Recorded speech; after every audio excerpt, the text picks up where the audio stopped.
In a bowl of 4 eggs, I am adding 2 cups of sugar and whisking it nicely.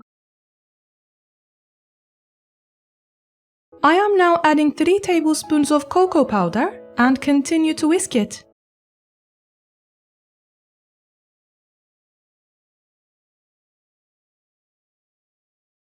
I am saving aside a cup of it to glaze the brownies later on.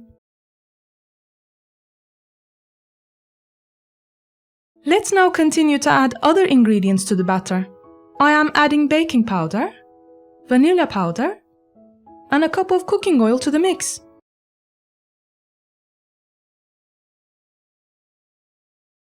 Finally, I am adding 2 cups of flour to the mix and resume whisking it.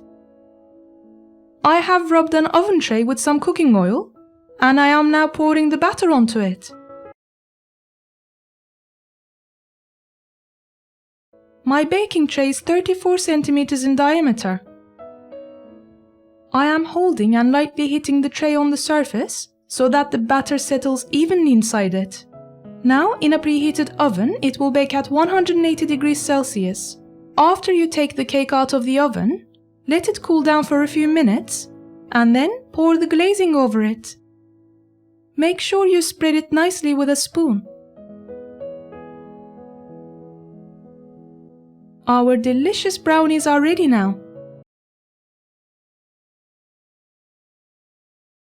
If you prefer, you can sprinkle some coconut flakes on them. Please do not forget to like and share our videos. Enjoy!